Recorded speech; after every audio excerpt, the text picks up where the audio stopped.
While in the westernmost part of Cimarron County, we had the opportunity to get to know Don Hutchison and his little nugget, Oreo. She's so cute. He is one of the most interesting individuals we have met in a very long time, and we have been looking so forward to this video. Well, it was only planned to be 2 stories, and then it became 3. Yeah. Then my brother said, put a cupola on top, like George Washington's Mount Vernon project. One of those things that I was inspired by Bishop's Castle. Yeah. Yeah. Oh, it's so beautiful. But Sitting atop a 30-foot cliff, towering above everything else in this local mesa, is this beautiful structure that Don built himself. Oreo loved to show it off and was very familiar with it. It was fascinating to listen to Don tell us his story about how he came to build this and add on to it and craft it and learn from it. How he structured it to withstand the high winds and anchored it to the rock so that it will likely be here long after all of us are gone. the idea was to have 2 apartments here, the bathroom area. Oh, and rent it out. Well, not really rented out, maybe. See, I remember you talked about making it like a library and observatory type thing. It's just a building. It is just a building. And about the coolest place I've ever been. You can't deny it. Huh? A few visitors come see it and ask why, what, how, and all that. There's no good answer. Just cause. You start off without a plan and keep building. Yep, just I'm like, cause. why not? Why not? I started thinking these cross pieces would be enough to support it, plus the cladding on the outside, but it wasn't. No. This thing was leaning as much as a foot. Oh in the my. wind, so I had to come along and do these cabling. Cross and bracing with the cabling. Tension them up. For a few years I had to keep tensioning them, and now what you get in a 30-40 mile an hour wind, it's about 60 or 70 up here. Yeah. Because it hits out of the southwest, that amplifies it. Yeah. Right. And it has a harmonics in it. It just shudders. Oh, no. Oh. That can't help it any. But it stayed together. It stayed together. Hasn't it? Yes, it has. Right, oh my so- gosh, you're so cute. Climb the ladder. All right. You can climb the ladder. Gonna get some video I evidence of. am gonna get some video. I've been up and down it 500 times. I obviously opted to stay below with Oreo and keep her company while Steve and Dawn climbed to the top of the building. It wasn't because I was afraid or anything. Okay, maybe I was a little bit afraid. Don't judge me. The view, however, was absolutely stunning from this building. And even in the distance, seeing the building sitting atop a cliff on the very edge was amazing. There was nothing like it. It was really $1 million view, and I loved getting the time to spend with it. You can see the old golf course layout down there. Okay, yeah, I was gonna ask about the golf course. And I let it go when COVID come along. People quit coming, and we had the drought started then, and I got busy, so I just gave up on it. Yeah. How many holes was it? It was 6 fairways, and each green, 3 greens, and each green 2 fairways served it. It was a regular flow layout, but he was able to double. Like you can see one of the greens over there. Yeah. And there was one here and one over there. Okay. You probably saw my video on Yeah, that. I saw the video on that. It looked like. There's my old garden down in the valley, but I've decided it's easier just to do it up here. Yeah.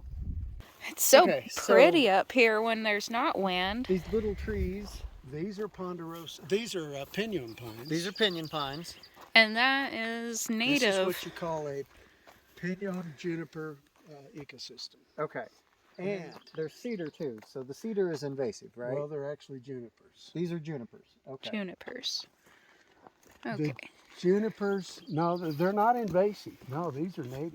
Okay. They just look They're like not like cedars. down in Oklahoma where you got the Yeah. invasive trees. Right. Okay. But we have something more rare here that I will show you. Okay. At first glance, it doesn't seem like there's much going on in the plant department in this part of the world. But don't be deceived. There are some very unique and even rare specimens that grow here. Don was all too happy to take us to see some of the rarest trees out here, as well as the inspiration behind the name of his YouTube channel, Bonsai by Nature. Natural bonsai trees. Natural bonsai trees. Yeah. They're Oh my growing in goodness. cracks in the rock, so their roots are naturally Stunted. bonsai'd. Huh. And those are very old trees. Yeah, these are pretty old trees. That's a pinion. This is a pinion. Okay. This is a Look at pinion. this one. It's really small and has just a tiny. That's a juniper. Juniper.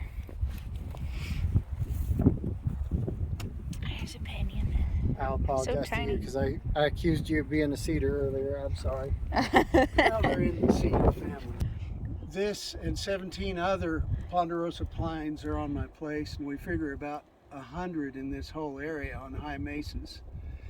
And the National Forest has genetically determined them to be totally unique. And I'm working with them to try to propagate them to make the species continue.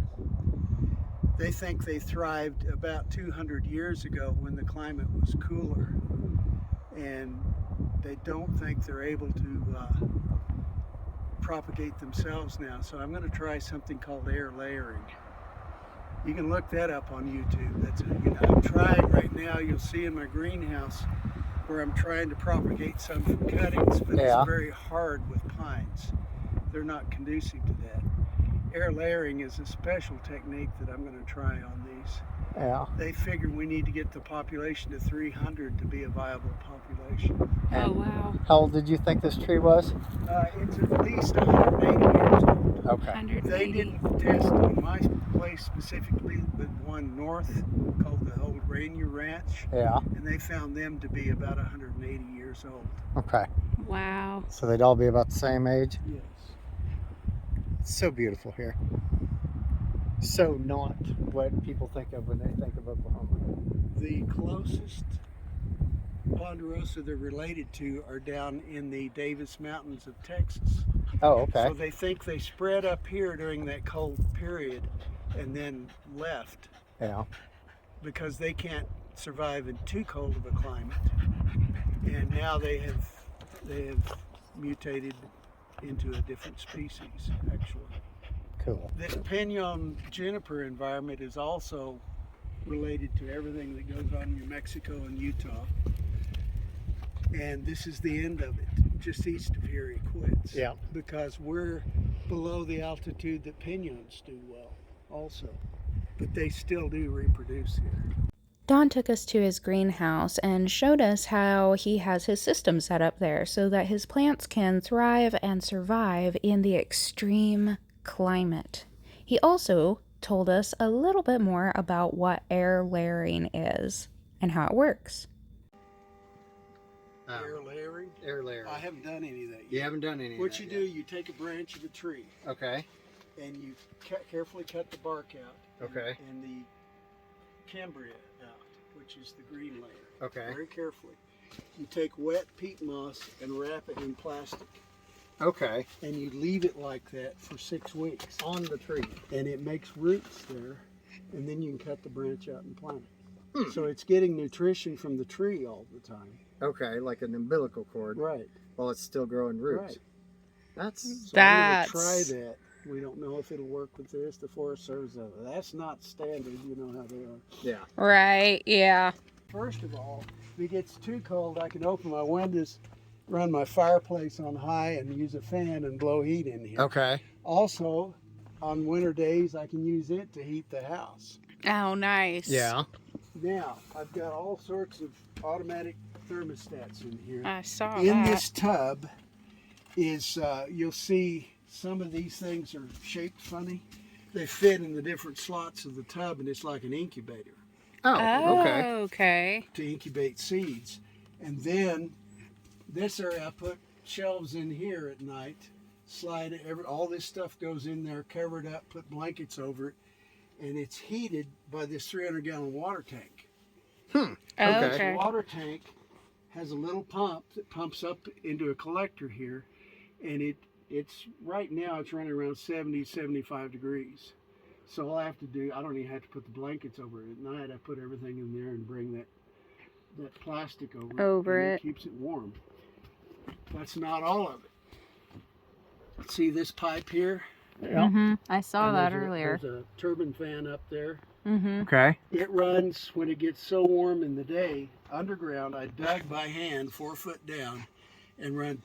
I've got 150 feet of perforated 4-inch pipe under there. It comes out those two things there. Okay. So in the daytime, it collects the heat. At night, I cover all this up. It puts that heat back in here. Okay.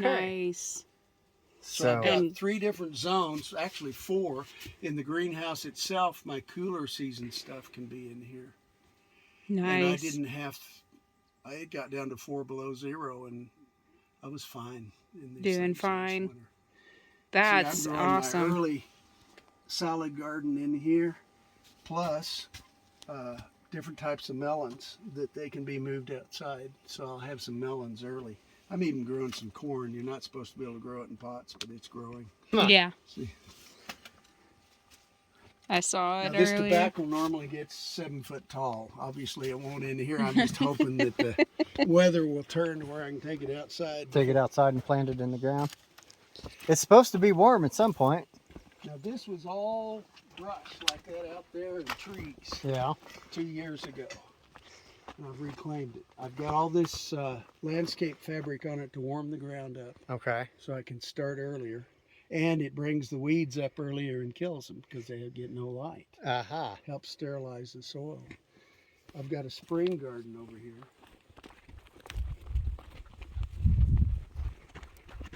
It's got all the cool season stuff. This is bok choy in the center. See Oh. Yeah, your rocket stove. you saw that video. Yeah.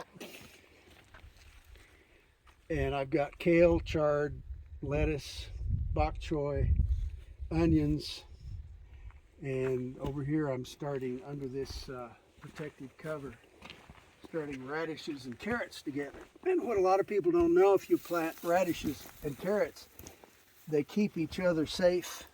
The radishes help the carrots. That's carrots coming up right there. Those bigger ones are radish. And the radish finish off before the carrots really get growing very big. This is spinach growing here. And these are all cool season plants. And I was raised thinking you plant everything at the end of May, early June. Right. That's it, and wonder why some things don't grow well. You're sitting on the bok choy. She's like, what? I don't know that she cares. My uncle built this when he was almost in his 90s. Oh my Uncle built gosh. Yeah, He lived built it when he was I in use his it for wood 90s. storage. Do you know what that stuff hanging there is? It's legal, by the way. Yeah. Is it it's got plantain? Is it plantain? It's the velvety plant. No, it's tobacco. Oh, tobacco? Which really? is actually legal to grow. You just can't sell it. We are so thankful that Don and Oreo took time out of their very busy day to show us around, show us some amazing things, and let us explore.